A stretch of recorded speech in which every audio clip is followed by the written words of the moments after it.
दोस्तों क्या आप जानते हैं कि ज़मीन पर सबसे पहले कुर्बानी किसने की थी? आप सबका जहन हज़रत इब्राहीम और हज़रत इस्माइल अलैहिस्सलाम के वाक़या की तरफ ही जाएगा, लेकिन मैं यहाँ उस भेड़ की बात नहीं कर रहा जो अल्लाह ने हज़रत इब्राहीम और उनके बेटे के लिए आसमान से उतारी थी, बल्कि तकर्रुब की नीयत से ज़बह करने की इब्तिदा हज़रत आदम अलैहिस्सलाम के दो बेटों हाबील और काबील की कुर्बानी से शुरू हुई। इस वीडियो में मैं आपको वो हैरान कुन मालूमात बताऊंगा कि उस कुर्बानी का आगाज़ कैसे हुआ, फिर उसके बाद हज़रत इब्राहीम अलैहिस्सलाम ने अपने चाहते बेटे को अल्लाह की राह में कुर्बानी करने के लिए कैसे पेश किया और तब असल में हुआ क्या था। दोस्तों वीडियो बहुत इंटरेस्टिंग होने वाली है, इसलिए वीडियो को शुरू से लेकर आखिर तक ज़रूर देखिएगा। इस सब का आगाज़ तब हुआ जब हज़रत आदम और हज़रत हवा की 41 औलाद इस दुनिया में मौजूद थीं, जिनमें 20 जुड़वा और एक अकेला लड़का था। हज़रत हवा अलैहिस्सलाम जब उम्मीद से होती तो एक लड़का और एक लड़की पैदा होते, और जब दोबारा उम्मीद से होती तो फिर एक लड़का और लड़की होते। पहले वाले लड़के की शादी दूसरी वाली लड़की से और दूसरे लड़के वाले की शादी पहली वाली लड़की से कर दी जाती। लेकिन जब हाबील और काबील की पैदाइश हुई तो वो दोनों एक लड़की के लिए जिगरने लगे जो उन सब में खूबसूरत थी, और वो दोनों उससे शादी करना चाहते थे। हज़रत आदम अलैहिस्सलाम ने अक्वीमा की शादी हाबील से और यहूदा की शादी काबील से करना चाही, मगर काबील ने यहूदा से शादी करने से इनकार कर दिया। वो अक्वीमा से शादी करना चाहता था क्योंकि वो यहूदा से ज़्यादा खूबसूरत थी। हज़रत आदम अलैहिस्सलाम ना सिर्फ उनके वालिद थे बल्कि एक पैगंबर भी थे, इसलिए उन्होंने सारे मामले को अल्लाह पर छोड़ने का फैसला किया। और आदम अलैहिस्सलाम ने अपने दोनों बेटों से फरमाया कि इसके लिए तुम दोनों को अल्लाह की राह में कुर्बानी करनी पड़ेगी। दोनों ने अल्लाह के हुजूर कुर्बानी पेश की। हाबील ने उम्दा दुम्बा कुर्बान किया और काबील ने कुछ गला पेश किया। उस वक्त कुर्बानी कबूल होने की अलामत ये थी कि आसमान से एक आग आकर कुर्बानी को खा लेती। चनाचे हाबील की कुर्बानी को आग ने खा लिया और काबील की कुर्बानी वही पड़ी रह गई। यूं वो कबूलियत से महरूम हो गए। इसके बाद काबील ने यह सब मानने से इनकार कर दिया और हाबील का दुश्मन बन गया और उसे कत्ल करने की धमकियां देने लगा। हाबील ने उसे समझाया कि अल्लाह की नाफरमानी मत करो वरना तुम अजीम अजाब के मुस्तहिक हो जाओगे, लेकिन काबील ने एक न सुनी। और एक रात जब हाबील सो रहा था तो काबील ने एक बड़ा पत्थर उठाकर काबील के सर पर दे मारा, जिससे हाबील की मौत हो गई। याद रहे कि वो दुम्बा जो हाबील ने कोहे सफ़ा पर अल्लाह की राह में कुर्बानी के लिए पेश किया था और जिसकी कुर्बानी अल्लाह ने कबूल कर ली, तो आप इस दुम्बे के बारे में जब जानोगे कि उसके साथ हुआ क्या था, आप ज़रूर हैरान रह जाओगे। लेकिन ये सब जानने से पहले हज़रत इब्राहीम के बारे में जानना ज़रूरी है कि उन्होंने जो कुर्बानी की थी वो कैसे की।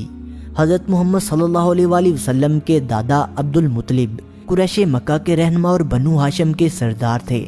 आपने मुख्तलिफ औकात में 6 शादियाँ की थीं और आपकी औलाद की तादाद 20 थी। हज़रत अब्दुल मुत्तलिब ने ये मन्नत मांगी थी कि अगर उनके 10 बेटे हों और वो बड़े होकर कुरैश की हिफाजत करें तो उनमें से एक को रज़ा इलाही के लिए बैतुल्लाह के पास ज़िबा करेंगे।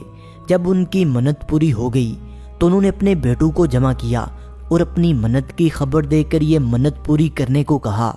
उन सब ने वालिद का हुक्म माना और कुरानदाजी में उन 10 बेटों का कुरा डाला गया तो हज़रत अब्दुल्ला का नाम कुरे में निकला। हज़रत अब्दुल मुत्तलिब उन्हें ज़बा करने के लिए हरम ले आए तो उस मौके पर कुरैश ने उनसे दरख्वास्त की कि उनको ज़बा न कीजिए जब तक आप मजबूर ना हो जाएं।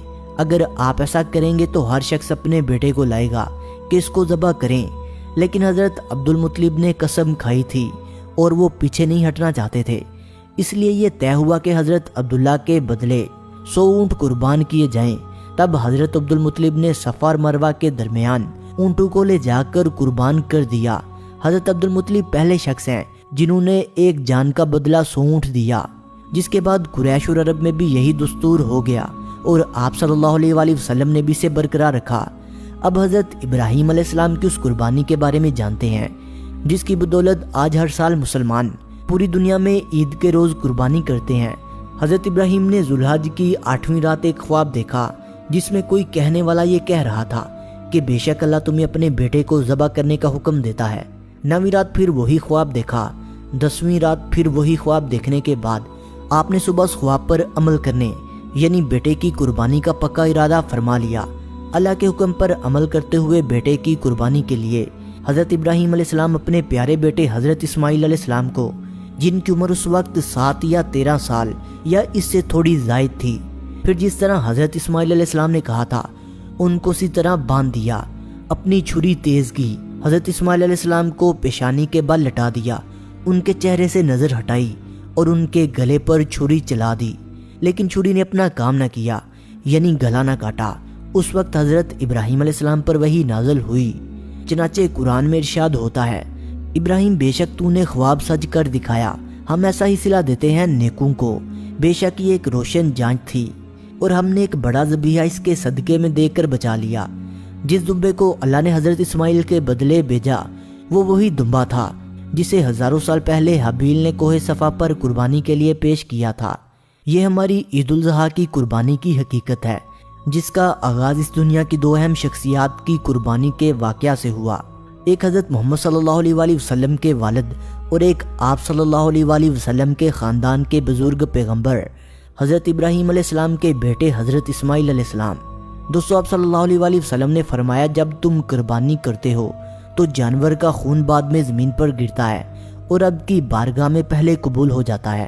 فرمایا قیامت کے دن قربانی کے جانور کا گوشت پوست، یہاں تک اس کا بھولنا بھی نیکیوں کے پلڑے میں تولا جائے گا، یہاں تک کہ اس کی ایک مینگن کا وزن احد پہاڑ کے برابر بنا کر ڈالا جائے گا۔ حدیث میں آتا ہے کہ اس کے ہر بال کے بدلے نیکی ملتی ہے۔ آپ صلی اللہ علیہ وآلہ وسلم نے فرمایا، جس پر قربانی واجب ہے اور وہ جان بوجھ کر قربانی نہیں کرتا، وہ ہماری عیدگاہ کے قریب نہ آئے۔ اس قدر آپ صلی اللہ علیہ وآلہ وسلم اس بندے سے ناراض ہوتے ہیں۔ اگر کسی شخص کو پتہ چل جائے کہ صاحب نصاب ہونے کے باوجود اس نے قربانیاں نہیں کی، مطلب پچھلے 10 سال سے اس پر قربانی فرض تھی پر اس نے نہیں کی، تو اب وہ کیا کرے؟ جو قربانی کا وقت آ گیا ہے وہ قربانی وہ کرے جو پچھلی قضا ہو گئی ہر سال کے بنیادی اوسط درمیانے بکرے کی قیمت لگا کر اس قیمت کو صدقہ کرے گا۔ قربانی کے دن گزر جانے کے بعد قربانی نہیں ہو سکتی، اس کی قیمت اللہ کے راستے میں صدقہ ہو سکتی ہے۔ دوستو، اگر قربانی کرنے والا شخص تنگ دست ہے، مطلب عام دنوں میں گوشت نہیں خرید سکتا، تو وہ اگر گوشت کو بالکل بھی نہ تقسیم کرے، سارے کا سارا گوشت گھر میں رکھ لے تو اس کے لیے یہ بہتر ہے، تاکہ اس کے گھر والے کچھ ٹائم تک اس گوشت کو کھاتے رہیں۔ شریعت نے آپ کو مجبور نہیں کیا کہ آپ گوشت بانٹے ہی بانٹیں، یہ فرض یا واجب نہیں ہے۔ حکم شرع کے حساب سے وہ سارا گوشت رکھ لیتا ہے تو وہ گناہ گار نہیں ہوگا، لیکن افضل طریقہ یہ ہے کہ گوشت کے 3 حصے کریں، ایک اپنے پاس رکھیں، ایک دوست احباب کو دیں اور ایک غربا کے اندر تقسیم کر دیں۔ یہ ہے افضل طریقہ کار، تاکہ دوسروں تک بھی گوشت پہنچ جائے۔ اسلام کے شروع میں جب قربانی ہوتی تھی تو آپ صلی اللہ علیہ وآلہ وسلم نے فرمایا کہ کوئی بھی قربانی کے گوشت کو اپنے گھر میں نہ رکھے، سب تقسیم کر دے، کیونکہ اس وقت گوشت نہیں تھا۔ پھر بعد میں آپ صلی اللہ علیہ وآلہ وسلم نے اس حکم کو واپس لے لیا۔